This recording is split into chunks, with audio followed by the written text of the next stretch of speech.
A paz do Senhor Jesus, seja muito bem-vindo, muito bem-vinda ao canal Análise Bíblica. Hoje nós vamos estudar mais uma lição da revista da Escola Dominical da CPAD. Estamos estudando os princípios divinos em tempos de crise.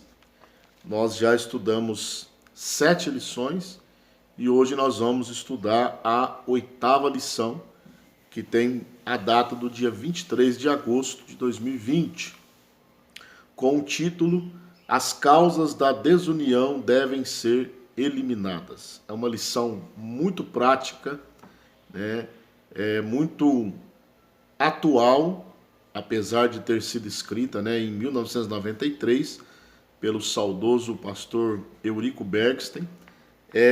Ela é uma lição muito atual porque na igreja, na comunidade cristã, sempre surge algumas desavenças, né? Porque a igreja não é perfeita, a igreja é composta de pessoas, né? de pessoas falhas, porque não tem ninguém que não falha. Então nós vamos estudar essa lição que é bem atual.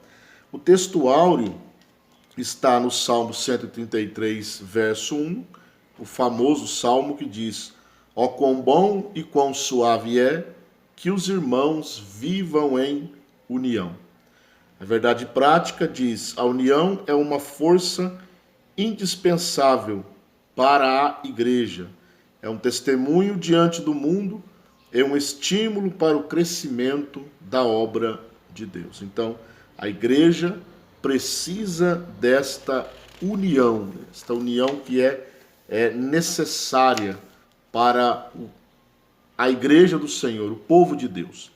A leitura bíblica em classe está no livro de Neemias, capítulo 5, versículos 1 e 6, e depois até o 12.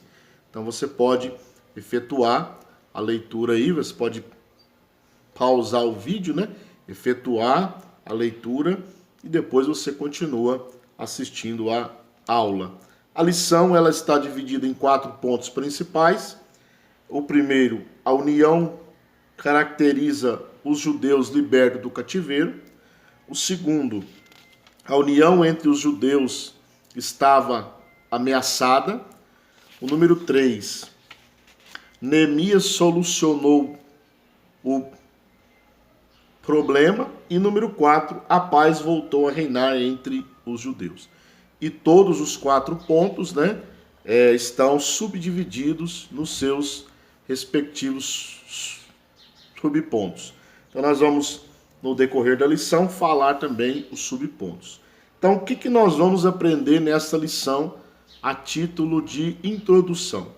Nós vamos aprender que quando os judeus voltaram lá para Jerusalém, né, o templo já estava reconstruído, os muros já estavam reconstruídos.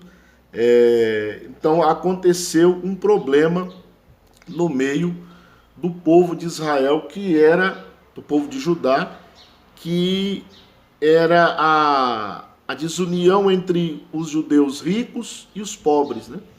Os pobres estavam pegando dinheiro emprestado dos ricos e os ricos cobrando um juro exorbitante, né? Uma usura exorbitante para com os pobres. Os pobres não tendo com o que pagar, né, eles estavam perdendo muitas vezes até os filhos, né, para quitar a dívida. Então, Neemias detecta esse problema no meio do povo e ele vai resolver. Então, a lição vai girar em torno dessa questão, desse problema, né? Nós vamos entrar agora no ponto de número 1, que diz: a união caracteriza os judeus libertos do cativeiro. Então, qual era a base da união? O subtópico 1. Nós temos aí que todos eram o mesmo povo. Então, quando eles foram para lá, eles eram unidos, né? Todos eram o mesmo povo, confessavam a mesma fé no único Deus verdadeiro, no único Deus que existe. Então, até aí tudo bem, né? A base da união era essa. Todos pertenciam ao mesmo povo e criam num único Deus. e também todos haviam experimentado o despertamento que havia iniciado com o rei Ciro da Pérsia. Nós aprendemos isso lá nas primeiras lições, né? Já estamos na lição de número 8.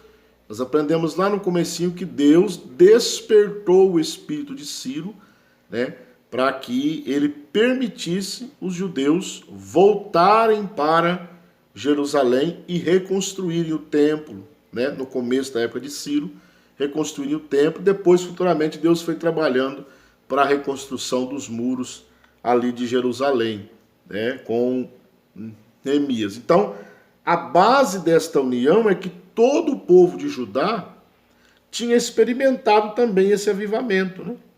E tinham cooperado para que a obra e a restauração da cidade se completasse. Então, até certo ponto, eles viviam em união. Tá? O subtópico 2 diz: esta união entre os judeus simbolizava a união que deve haver na igreja de Deus. Então, o autor aqui ele já começa a aplicar, né, a união que havia no começo para com o povo de Deus, com os judeus em Jerusalém, deve ser a mesma união, né, que deve haver na igreja. Por quê? Porque na igreja, segundo Paulo escreve aos Gálatas, capítulo 6, verso 2, nós precisamos levar as cargas uns dos outros. Existem cargas que a pessoa precisa levar sozinha, né? Mas existem cargas que os irmãos podem ajudar a igreja a carregar as cargas, né? Então, a igreja tem esta função, um ajudando o outro, trabalhando unido, levando as cargas uns dos outros. E a união fortalece a igreja, né? A união nos torna fortes. Por quê? Uma ovelha sozinha, ela é facilmente arrebatada, né? Então, se vier o lobo e a ovelha tiver desgarrada do rebanho, ela vai ser arrebatada facilmente. Mas se ela estiver junto com o rebanho, será mais difícil, né, o lobo vir e pegar esta ovelha. Então, a união, ela torna a igreja forte. Você quer ver uma igreja começar a enfraquecer, a perder forças, é quando começa as desuniões no meio da igreja. Começa as turminhas, né? Eu sou de Paulo, eu sou de Apolo, eu sou de Pedro e eu sou de Cristo.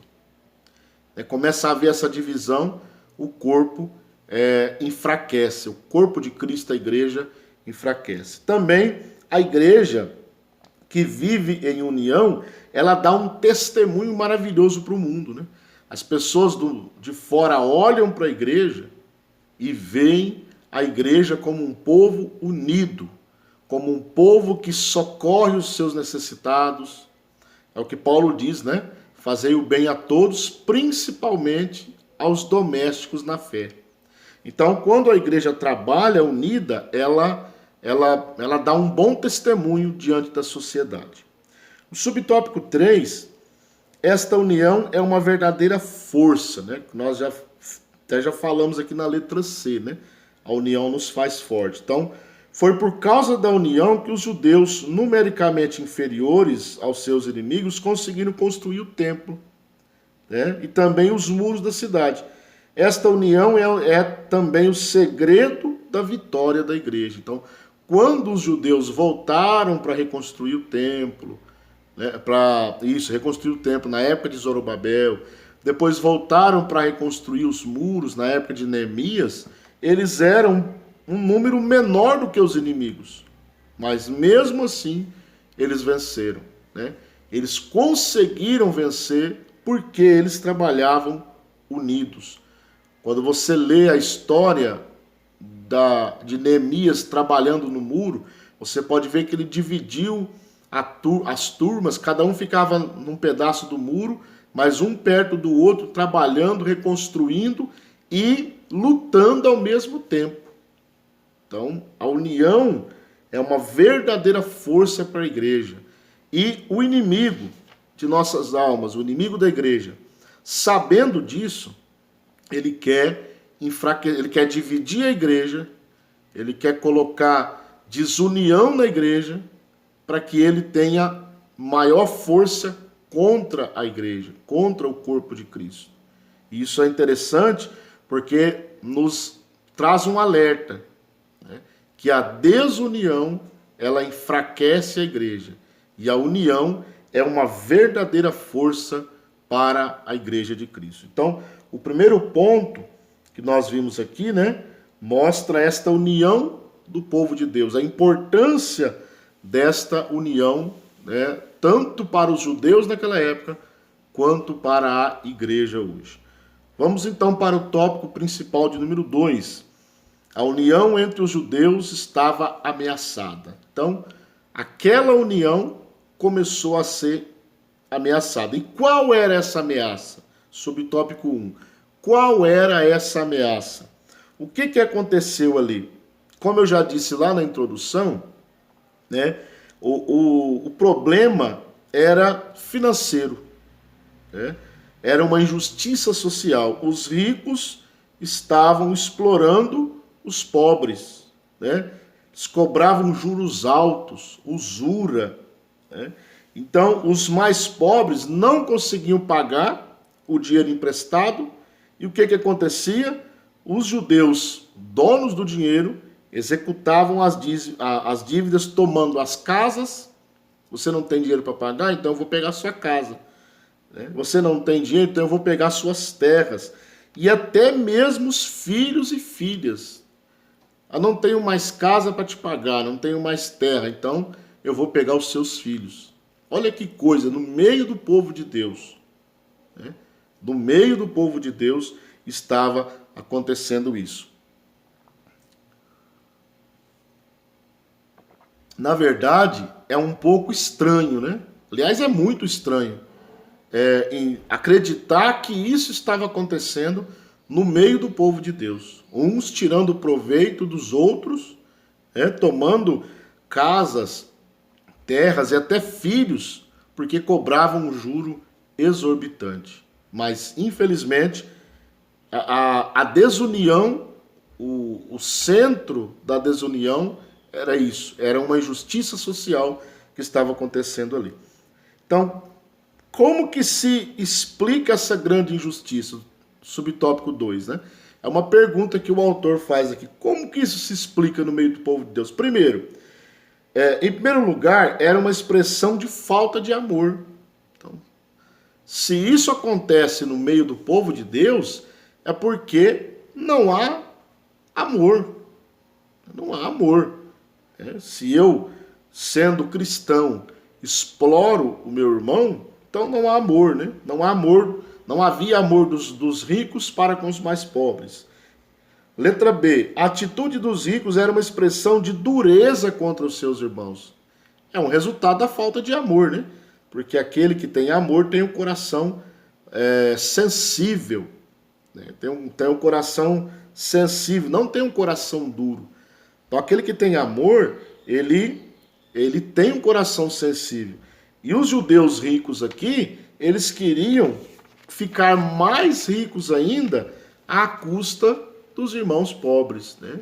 Então eles não tinham nenhuma sensibilidade de tomar uma casa, né? E talvez era a única de morada daquelas pessoas, né? Daqueles outros, dos judeus pobres. Era a única de morada, eles iam lá, não, eu não tenho com que te pagar, então eu vou tomar sua casa. Mas é a única que eu tenho, não tem problema, você me deve e eu vou tomar sua casa. Então era uma dureza de coração muito grande. Então a união entre os judeus foi ameaçada por causa desta injustiça social, desta falta de amor, desta dureza de coração, né, por parte de alguns judeus ali que eram mais abastados, eram ricos, né?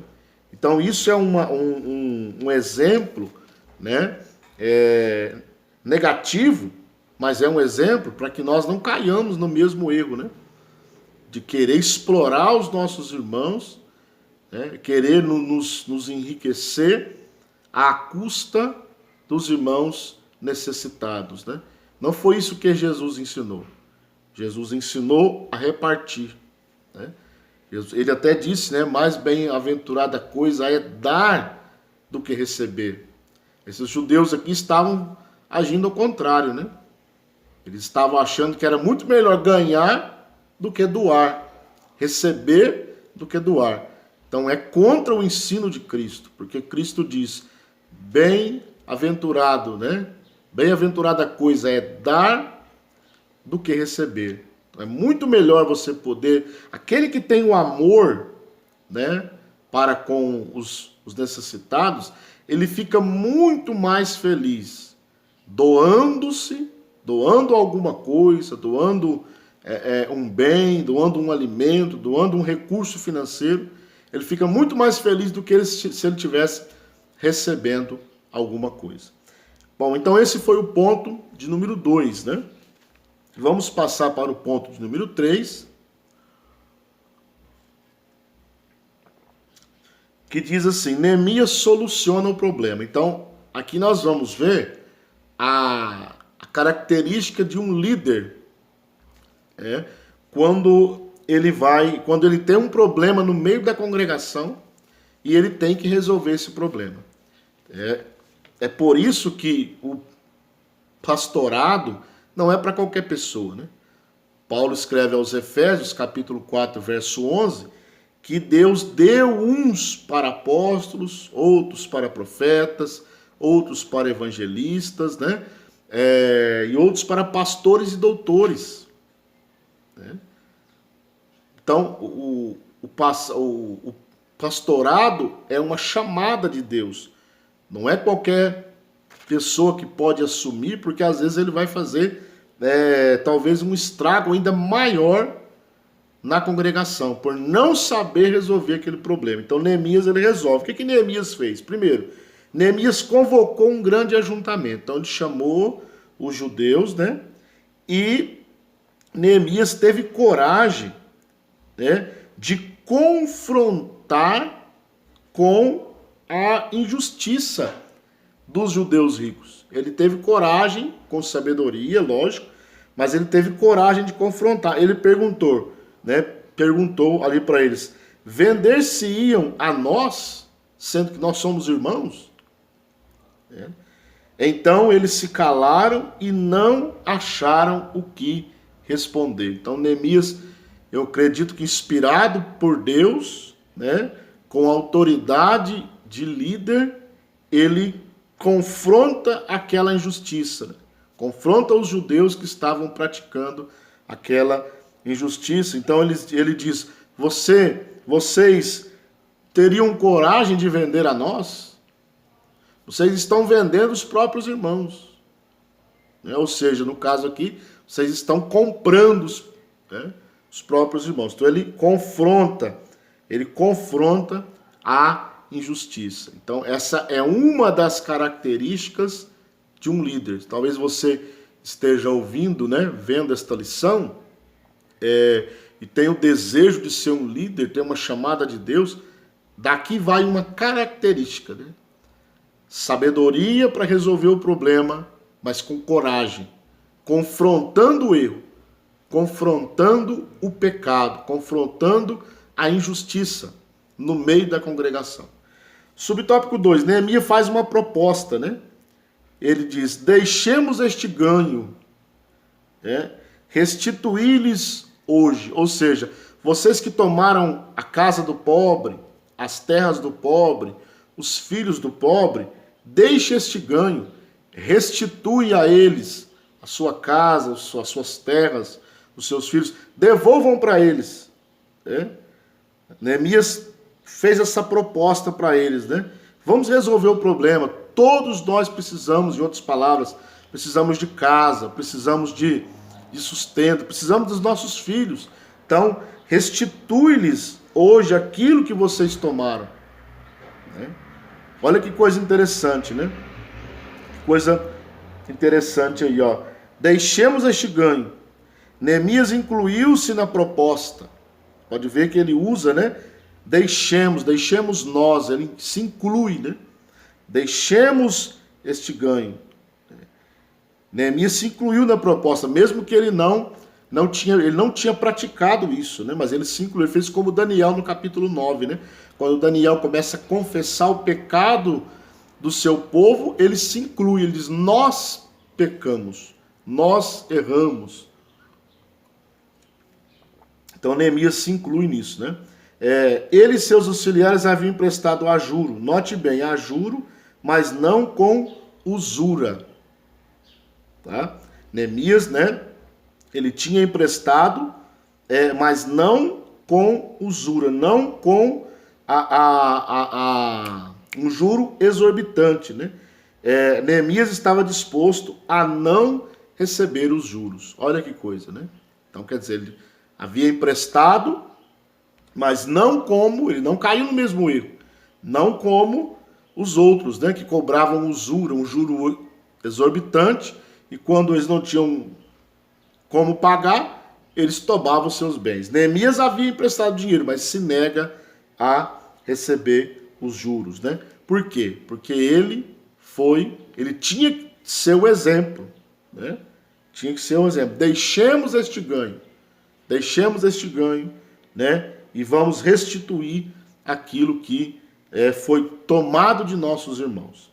Número 3, a proposta de Neemias foi acatada, né?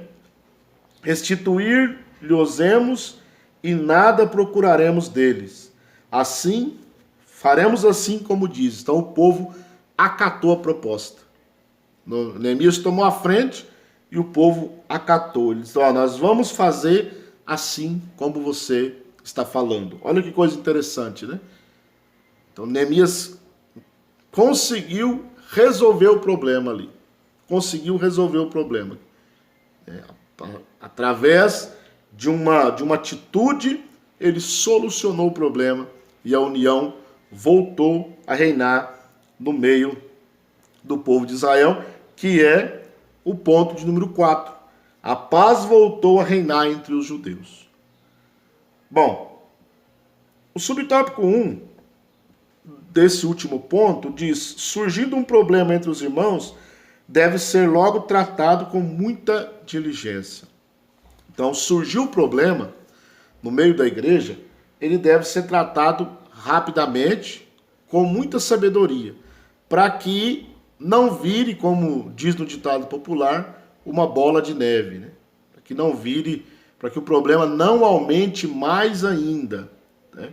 Então, faz parte das atribuições do ministro manter a boa ordem na igreja. Olha aí, falando de novo com o pastor da igreja, né?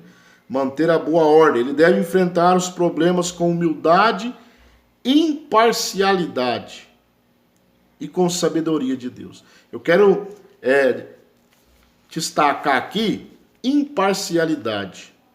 O obreiro, o pastor, o líder, ele deve ser imparcial, ele não pode tomar partido. Com sabedoria, ele não pode agir partidariamente. Então, eu vou acobertar o fulano porque eu tenho mais afinidade com ele, né? Ele frequenta a minha casa, nós temos mais afinidade, então eu vou encobrir aqui o erro dele, né? Isso é parcialidade. O obreiro, ele deve ser imparcial. Ele deve aplicar, né, a mesma regra para todos os membros da igreja. O que vale para um, vale para todos, né?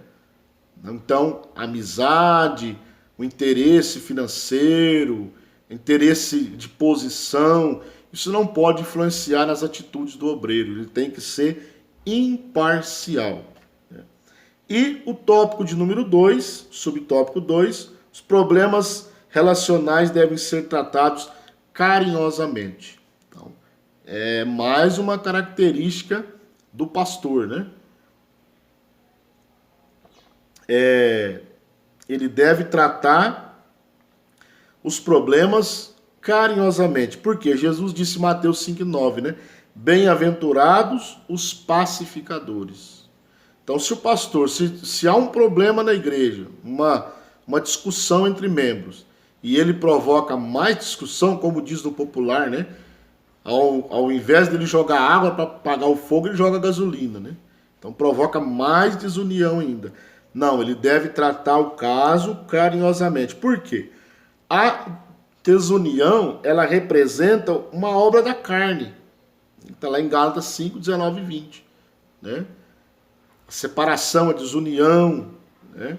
Representa a obra da carne. A desunião destrói a comunhão e o amor entre os irmãos. Né? Então, quando há essa desunião, o amor ele vai esfriando entre os irmãos. Vai nascendo as rivalidades. Vai nascendo as desavenças. Né? E um começa a ter um sentimento de raiva para com o outro e vice-versa. E aquele ódio, aquela raiva vai multiplicando, aquilo vai virando uma bola de neve, vai passando para a família, vai passando para os irmãos que talvez são mais amigos dessa pessoa, e aquilo vai se alastrando no meio da congregação. Então isso destrói a comunhão, destrói o amor, né? Então nós temos que tomar muito cuidado com isso. E, finalmente, devemos cultivar nosso testemunho diante do mundo. Então, quando nós tivermos algum problema, alguma desunião, alguma desavença com alguém da congregação, nós precisamos resolver entre nós, né? O mais rápido possível, tá? Porque problemas relacionais sempre vai ter, né? Entre casais, entre membros de um grupo, né? No círculo da oração, no grupo da mocidade, da igreja em geral, sempre vai haver algum probleminha, e esse probleminha tem que ser sanado, né, o mais rápido possível. Por quê? Porque as pessoas do mundo olham para a igreja e esperam ver na igreja um povo diferente. Esperam ver na igreja um povo que vive de maneira diferente. Então nós temos que dar esse testemunho diante de Deus, né? Esse testemunho diante de Deus e diante do mundo. Isso é coisa muito interessante, né? Nós precisamos pensar nesta verdade, pensar nesta instrução de Deus para nós, né? Vamos dar testemunho, né, de união para com as pessoas que estão de fora. Então nós aprendemos hoje que a união, ela é a força da igreja, né? E a desunião as desuniões devem ser eliminadas do meio do povo de Deus. Espero que Deus te abençoe através do estudo desta lição, né? Medite nesta lição com calma, assista o vídeo até o final, né? Leia a revista, leia a leitura bíblica em classe, porque é um ensino muito rico, né? Você vai gastar aí meia hora, né, para ter um estudo bem tranquilo, para você entender a lição. Que Deus te abençoe, em nome de Jesus, e até a próxima.